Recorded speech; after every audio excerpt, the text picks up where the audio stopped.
सदोदित असावं. जन्म झाला, जन्म कुणी तिला माहित नाही, सांभाळलं कुणी माहित नाही, पण आता नेणार आहे त्याची माहिती सर्वांना आहे. काय म्हणून सर्व जे काय भजन पूजन विधी ही सर्व आपण शिवाची करत असतो. हा, शिवाची करत असतो, शंकराची करत असतो. मग अशा या दरवर्षी महाशिवरात्री माघ महिन्यामध्ये येणाऱ्या या शिवरात्रीला ही ज्या वेळेला या सृष्टीमध्ये हे वैकुंठातून एक शक्ती खाली यायची होती, शक्ती त्याशिवाय हे विस्तारित होणार नव्हतं असं सर्वांना तिन्ही देवांना काळजी होती. त्यातलं हे कार्य कोण करील म्हणून ही ज्या वेळेला हा उपदेश पार्वतीला देत असताना ज्या विष्णुरूप अवताराने मत्स्य रूपामध्ये ऐकला आणि हे शिवरात्री का झाली तर त्यावेळेला उपदेश सांगतानाच या पार्वतीला काय लागली, झोप लागली. अशा ह्या झोपेच्या अवस्थेमध्ये जे ऐकलं, मग हे भगवंताची एक लीला असते आणि त्या लीलेप्रमाणे हे कार्य चालत असतं. म्हणून झोप सुद्धा काही फायद्याची आहे, काही तोट्याची आहे, बरं का. पण त्याच्यामुळे हे सर्वांना आज जसं हरिपाठात येतं, काय येतं, रामकृष्ण जोडी हरिनामाची गोडी. काय जोडी म्हटले, मग आपल्याकडे जोडी कशाची आहे, तसं या सृष्टीला हरी आणि हर, हरी म्हणजे विष्णू, हर म्हणजे महादेव. हे ज्या वेळेला महादेवावर संकट पडतं त्यावेळेला विष्णू कार्य करतो, विष्णूवर संकट येतं त्यावेळेला महादेव कार्य करतो. म्हणून त्यांना जोडी म्हटलेली. आणि ह्या जोडीमध्ये ती जोडी आपल्याकडे आहे, तिला पिंगला रूपाने, म्हणून याची गोडी, म्हणून हरिनाम आपल्या या जोडीमध्ये घेतल्याशिवाय, म्हणून रामकृष्ण हे आपण त्याच्यामध्ये राम कळवून घ्यावा लागतो, कृष्ण कळवून घ्यावा लागतो. काय राम हे सृष्टीचं संतुलन ठेवणार, या सर्वांचे रक्षण करणारा असं रामाचं अवतार कार्य, आणि कृष्णाचं हे पूर्ण परमात्मा स्वरूपाने हे भरलेलं असं हे अवतार कार्य होतं. अशा या मध्ये म्हणून नेहमी रामाचा जप, राम हा शिवाचा करतो, शिव हा रामाचा जप करतो. काय तेव्हा म्हणून शिवराम बोललं जातं, शिवराम. काय आणि जे आपल्या इथं दरवर्षी वार्षिकतेप्रमाणे आपल्या सापडल्याप्रमाणे जे जे काय आपण कार्यक्रम करतो त्यामध्ये जे बाहेर आपण रांगोळी काढली, त्या रांगोळीमध्ये जे त्या मंत्राची घोषवाक्य दिलेली आहे त्याचा अर्थ हा श्री गुरु शास्त्राने वर्णन केले की नाम हे फार श्रेष्ठ आहे. म्हणले ते अमृताहूनही गोड आहे. म्हणले नामाप्रती अन्य नव्हे साधन. नामाशिवाय कोणतीही आले का, अन्य म्हणजे काय, कितीतरी आपल्या सुखासाठी आपण साधना करत असतो. कोण जप करत असेल, कोण ध्यान करत असेल, कोण पूजा करत असेल, सगुण पूजा करत असेल, कोण निर्गुण पूजा करत असेल, कोण सगुण उपासना करते, कोण निर्गुण उपासना करते. पण याच्यामध्ये सर्व काय दिलेलं आहे तर आपलं हे निर्गुण जे आहे ते सगुण भजनासाठी मिळालेले. सगुण शरीर वर्तवा आता यावेळेला आहे ना, याच्यातला हा कधी निघून जाईल सांगता येत नाही.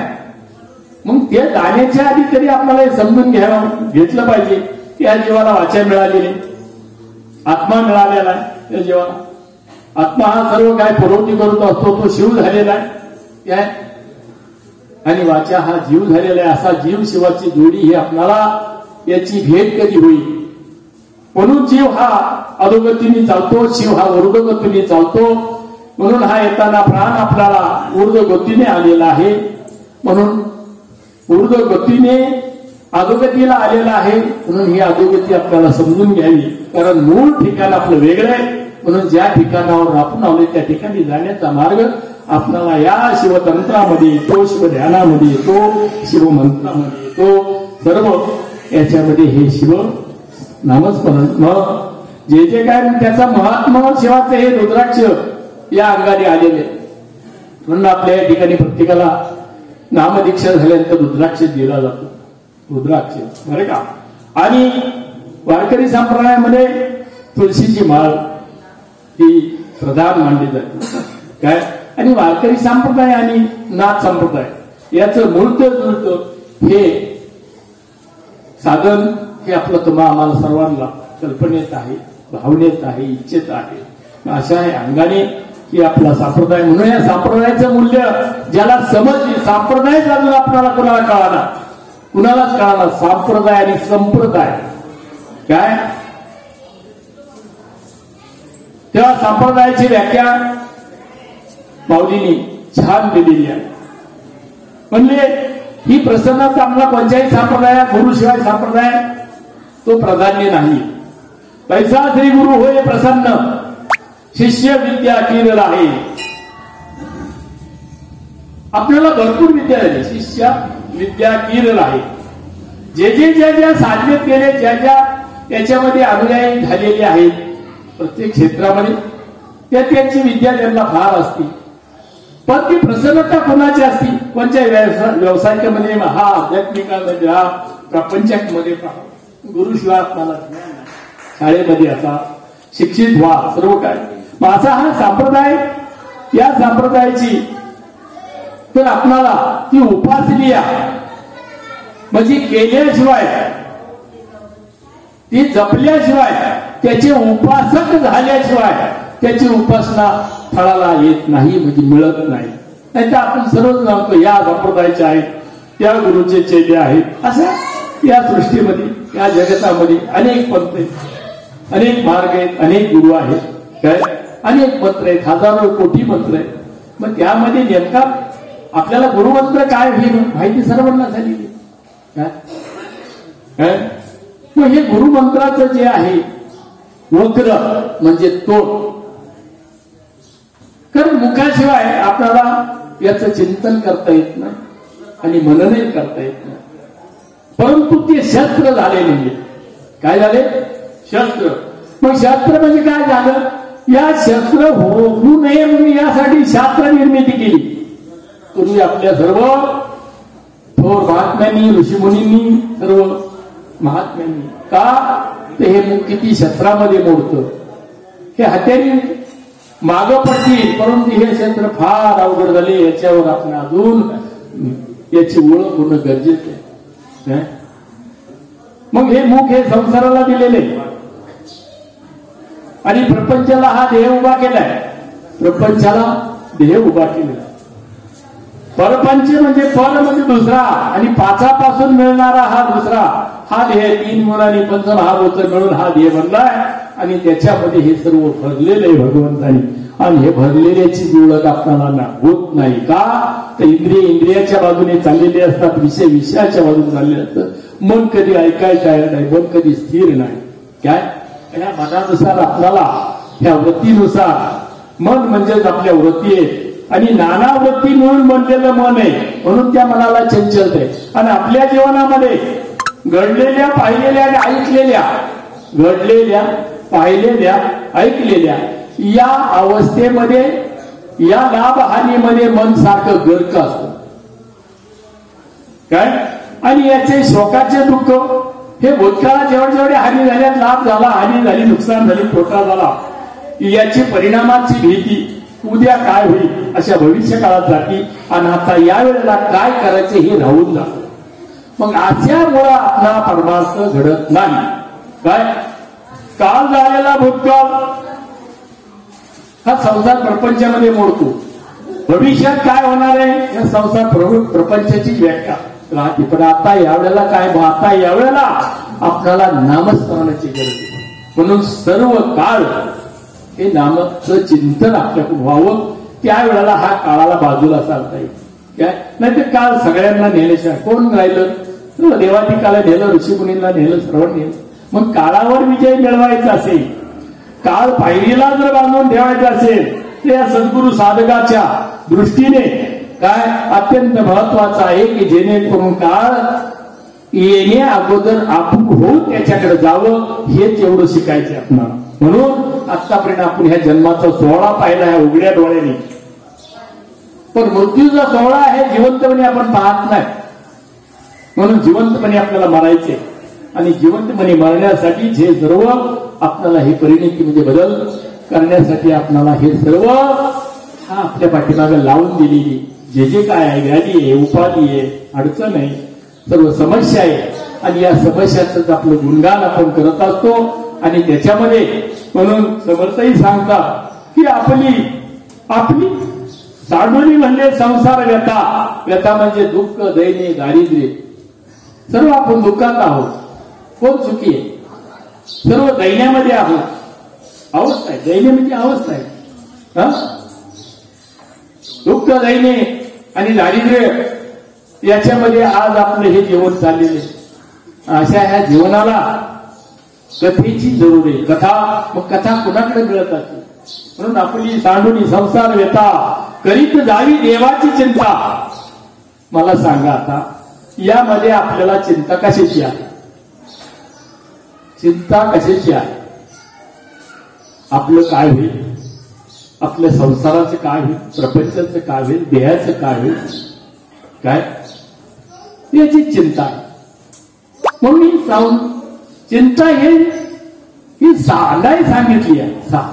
आपली सांडूनी संसार व्यथा म्हणजे दुःख दैन्य हे साडलं पाहिजे. आणि करीत जावी देवाची चिंता. आपल्याकडून देवाची चिंता घडत नाही. मग गीतेमध्ये सांगितलं जातं की जो माझी काळजी घेतो मला त्याची काळजी करावी लागते. सर्वांचं म्हणणं एकच आहे की जो माझ्यावर ध्यान देतो त्याच्यावर त्या देवाला ध्यान द्यावं लागतं. तेव्हा ती त्याची पूजा मान्य होत असते. आपण अशा कितीतरी पूजा करतो, करायची म्हणून करतो काय नाही, अशी नाही पूजा. म्हणून देह शुद्ध करणी भजनी भजावी. हा देह आपल्याला शुद्ध करता यावा.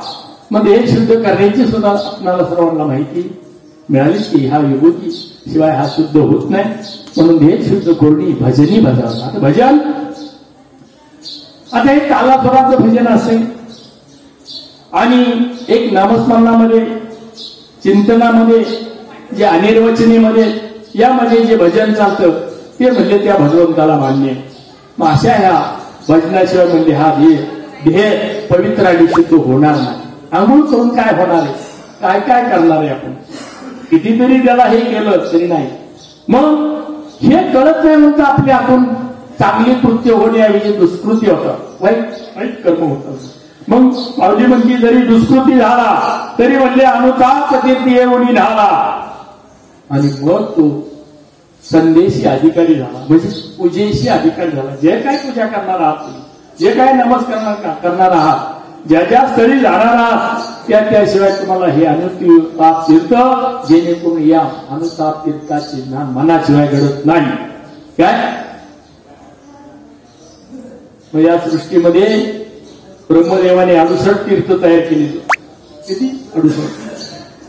त्या लाखाच्या पटीत असतील, हजारोच्या पटीत असत्या.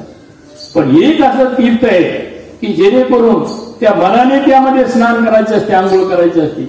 आणि हेच मन आपल्याला कुणाला येत असतो. मग ज्यावेळेला आपण आपल्यावर कृपा होती सद्गुरू त्यावेळेला तन मन आणि धन हे आपलं काढून घेतलं जातं. पण ते काढून घेतल्यानंतर आपले पूर्वजन्माचे संस्कार आडवे येतात. त्याच्यामुळं तो जरी बोध झाला आपल्याला, आपल्या कानामध्ये पेरलं असलं, नयनामध्ये उगवलं असलं तरी त्याचा विसर पडतो. हे आपल्या पूर्वजन्माच्या संस्कारामुळे. कारण अनेक जन्माचे संस्कार आपल्याला आले म्हणून माऊली म्हणती काय, मागिल्या जन्ममुक्त झालो. मागिल्या काय, हा जन्म आपल्याला आता भेटला, पण असे कितीतरी जन्म आपण घेऊन हा सरते शेवटी आपल्याला हा मनुष्य देह मिळाले. या मनुष्य देहामध्ये आपल्याला देवही होता येते, सर्व काही करता येते. उत्तम पद हे आपल्याला मिळवता येते. काय मग पद मिळण्यासाठी आपल्याला त्याच्यावर असणारी प्रीतीचं बघितले पाहिजे, जिव्हाळा बघितलं पाहिजे, आवड बघितली पाहिजे, प्रेम बघितलं पाहिजे. म्हणजे भाऊ एकांतावरी प्रीती, जनपदाची खंती. आता जन लोकांमध्ये पद आहे, मला काय म्हणतात, अण्णा म्हणतात, महाराज म्हणतात, आमचं म्हणतात, मला म्हणतात, असं ही जनपद आहे. ह्या जनपदाची खंती म्हणजे याच्यामध्ये आपल्याला भाऊन जायला नाही सांगितलं. एकांताची जरी माणसात असला तरी त्याला एकांत सारावा. हे लोकांताचा बाजूला सारून एकांत हा मिळावा. आणि अशा या प्राणप्रिय असणाऱ्या ईश्वराशी आपल्याला या जीवाची जोडणी करून द्यावी लागते. त्यावेळेला हा आत्म्याचा भाव आपल्याला म्हणून आत्मा हा विवेकाने शोधला जातो आणि हा 5व्या वाणीमध्ये असतो. 4 वाणीनुसार तुमचं ध्येयाचं सर्वांचं आपलं कार्य चाललेले, सृष्टीचे चालले. 4 वाणी मिळाल्या, 4 खाली मिळाल्या आणि अशा मिळून हे 5व्या वाणीची काय मग 4 ध्येयानुसार आणि 4 वाणीनुसार 4 ध्यानीमध्ये हे सर्व काही चाललेलं आहे. पण 5व्या वाणीचा आपण शोध सर्व नेहमी शोध महाराज सांगत असायचे नाही का. 4 ध्येय धुंडाळीचा. आता 4 ध्येय धुंडाळी म्हणजे आता स्थूल बघितला, हा सर्व पाहतोय, हा स्थूल देह बोलतोय, चालतोय, हसतोय, सर्व काय सूक्ष्म ज्यांनी चालवले पण तो दिसत नाही. आणि त्या सूक्ष्म ध्येयाची पूजा काय आपल्याला करता येत नाही. म्हणून देह शुद्ध करून ही भजनी भाजावी. आणि मग त्या सूक्ष्माला ज्यांनी चालवलंय तो म्हणजे आत्मा आहे आणि आत्म्याला ज्यांनी चालवलंय तो परमात्मा आहे. आणि मग परमात्म्याचा उगम कुठं होतो ती म्हणजे 5वी वाणी. वाणी म्हणजे ब्रह्म, वाणी म्हणजे देव, वाणी म्हणजे ईश्वर. अशा हे ईश्वराकडून हे मिळालेलं हे मग हे सद्गुरु, गुरु आणि ब्रह्म हे एकच असतात. म्हणून त्याला एकमेव द्वितीय, दुसरं कोणतंच नाही, एकच आहे. असं एकच ब्रह्म या घोष ध्वनी आणि नाद या रूपाने आपल्याकडे अवतारलं. त्यालाच नाव दिलं सर्व संतू संतांनी, सर्व वेदांनी. काय दिलं? ओंकार दिलं. काय दिलं? ओंकार. म्हणून हा ओंकारमय असणारा हा ध्येय सृष्टी आणि याच्यामध्येच आकार उकार मकार हे भरलेले उत्पत्ती स्थिती लय हे आणि 3 गुण अशा या रूपाची आपल्याला मिळाले. पण हे 3 गुण आपल्याला सोडायच्या काय, हे 4 ध्येय सोडायच्या. भावना ही बी सोडायची, भावनातीत व्हायचे. भाव बी सोडायचा आहे. जरी आपला भाव असला तर तो भाव बी हा काय झाला पाहिजे, विलीन झाला पाहिजे त्यामध्ये. म्हणजे तो भावातीत व्हायला पाहिजे. जे काय कल्पनेच्या जगतात आपण होते, कोणती कल्पना आपल्याला घडोघडी सुचणारी आहे त्या कल्पनेच्या पलीकडे जायचा प्राण हा आपल्याला ओंडायचा आहे. तो आपल्या नामाशिवाय कळत नाही. जो सद्गुरु कृपा मिळालेले देव म्हणून आपल्याला जे स्थान मिळालेले अशा स्थानाची नित्य नियमाने आपली जर चालता बोलता खाता पिता हे सर्व काय आपलं कार्य करता या नामस्मरणाची महती सर्व साधू संतांनी, सर्व गुरुदेवांनी आपल्याला पर्यंत पोहोचलेली आहे. आणि या अंगाने राहणं म्हणजे सर्वात नाही तर काय, या अंगाने नाही राहिलं की काय घडोघडी आपल्याकडून हिंसा होती. त्याच्याविषयी निंदी, याच्याविषयी स्तुती, सकाळच्या काकड्यामध्ये जे काय ऐकलं असेल. म्हणून रोजच्या दिवशी काकड्याचं निवेदन असं आहे की आपल्या मृत्यूची ओळख, मृत्यूचं परीक्षण यासाठी काकडा असतो. काय काकडा करण्याचा उद्देशच तो आहे. हा मृत्यू आणि पहाटच असतो हा का, तो उठल्या उठल्या आपलं जे काय स्मरण होणार आहे त्या नामस्मरणापाशी होतं. त्याच्याविषयी व्हावं म्हणजे त्या मृत्यूवर आपल्याला मात करते. हा मृत्यू कुठेही येणार आहे, कुठेही येणार आहे. त्याचा अशी ठराविक वेळ नाही. हेच लागून येणार आहे, अक्षरमध्ये येणार आहे, एसटीत येणार आहे, घरी येणार आहे किंवा हॉस्पिटलमध्ये येणार आहे. ह्या मृत्यू कधी येतो, ह्या मृत्यूवर आपल्याला जय मिळवायचा असेल, विजय मिळवायचा असेल. आता हा मृत्यूचं हे आपल्याला समजून घेतलं पाहिजे बरं का. म्हणून त्याच्यासाठी स्मरण तुम्हाला दिलेलं आहे. मग जयाचे नित्य स्मरण, त्याचे चुके जन्म मरण. स्मरणामध्येच मरण ठेवलेलं आहे आणि आठवणही ठेवलेली. काय आपण नामस्मरण घेतो काहीतरी आपल्या संसाराचं भलं व्हावं, देहाचं भलं व्हावं, मला मान मिळावा आणि काय काय व्हावं. काय अशी मनातून जी काय असती कल्पना असती, भावना असती, रूढी असती, याच्यानुसार हे आपण काय होतो की तिथं आपली हानी होत असती. काय हे विटंबना होत असती, विचाराची विटंबना होत असती. म्हणून आपल्याला काही गोष्टी साध्य होत नाही. मग असे आहे नितांत. मग इकडे सांगितले देह जावो अथवा राहावं. काय देह घ्यायला हरकत नाही म्हणजे मरण सांगितलं ना, राहिला जिवंत आहे. मग मुखामध्ये जे स्मरण आहे याचं स्मरण आपल्याला नसतं. म्हणून हा मृत्यू कुठेही कसाही तुम्हाला घालणार. मग त्याचं जयाचे नित्य स्मरण, त्याचे चुके जन्म म्हणून. अरे जन्मही नाही आणि मरणही नाही असा हा आपला जीव ओळखून घ्या. तो अखंड आहे. जीव हा परब्रह्म आहे. शिवाप्रमाणे तो परब्रह्म आहे, परमात्मा आहे. आणि ह्या जीवाला जोपर्यंत आपण ओळखत नाही तोपर्यंत ही अन्य देवाची ओळख करून घेऊन तरी उपयोग काय? देऊन उपयोग काय? देवाचं कार्य देवाच चाललंय, सृष्टीचं. देव का? तर या सृष्टीचं सर्व संतुलन चालण्यासाठी आणि त्या देवाची जाऊन आपण पूजा करतो. काय करायचं? हा, देवाला जे जे काय पाणी घालत असतात, फुलं घालत असतात, मागणी घालत असतात, सर्वांच्याच मागण्या पुऱ्या होत्यात असं नाहीये. किंवा काही झाल्या योगायोग योगायोग म्हणून तो होतो कार्य का? तुमच्या मनाची आणि बुद्धीची एक साम्यता होती म्हणून त्याला योग म्हटले. त्या योगानुसार तुमचं ते कार्य होत असतं. मग हा म्हणून बुद्धीचा हा देव आपल्याला करायचा आणि त्याची ओळख करतो. काय ह्या मनानुसार हे जे काय कार्य आहे आणि बुद्धीनुसार हा निश्चय आहे. मनात संकल्प विकल्प भाव आहे आणि बुद्धीकडे निश्चय आहे. मग याच्या पलीकडे यांचा प्रांत ओळखून आपल्याला पुढे जायचंय. मनबुद्धीच्या पलीकडे मी त्यालाच परा म्हटलेले. आज ही आणि पराही सांगावी लागती आणि नंतर मग ते अंतर्पोकळी, अंतर्दशा आणि अंतर्मन याच्या साक्षीने जो सगुण साक्षात्कार होईल तोच ते देवाचा आहे. आणि या म्हणून देव आणि ध्येय हा ध्येय सर्व या ब्रह्मांडातील विश्वातील जी वस्तू आहे, पदार्थ आहे याची आकर्षकता ही आपल्या ह्या ध्येयाला असावी लागती. म्हणून असा हा ध्येय तयार केला भगवंताने. पण त्याच्यात देव रूपाने जे काही वस्तू भरलेली काय वैभव आहे, ऐश्वर्य आहे, तुमचा हा देवाचा ऐश्वर्य आहे, हे वैभव आहे. मग हे वैभवच आपण विसरायला शिकले. काय नाही हेच माझं सगळं काय खरंय असं नाही. या वस्तू मात्र पदार्थामध्ये हा भ्रम आहे आपल्याला आणि हाच भ्रम आपल्याला मावळला.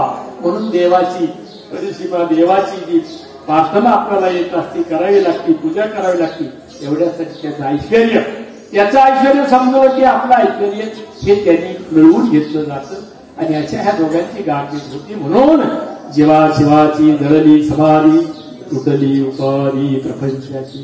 सद्गुरुनाथ महाराज असा हा आपल्याला कार्यक्रम करून आज जागोजागी कार्यक्रम असतात. म्हणून सर्वांना आता यावेळेला सुट्टी आहे की जेणेकरून काही गडबडीची मंडळी असतात, जो काय प्रसाद झाला तो प्राशन करून सर्वांना परमिशन, सर्वांना विभूती रात्री काय घेतली, सकाळी काय घेतली, तर सर्वांचं आनंदीमय जीवन जगावं आणि शिवाची ही कृपा सर्वांवर व्हावा अशी एक प्रार्थना सद्गुरुचरणी करून तुम्हाला सर्वांच्या चरणी काय एक भाग्य घालून की जेणेकरून आपलं सर्वांचं कल्याण व्हावं. सद्गुरुनाथ महाराज की जय. हर हर महादेव.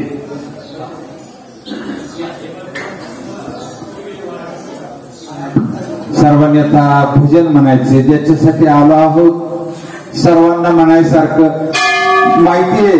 सर्वजण रात्री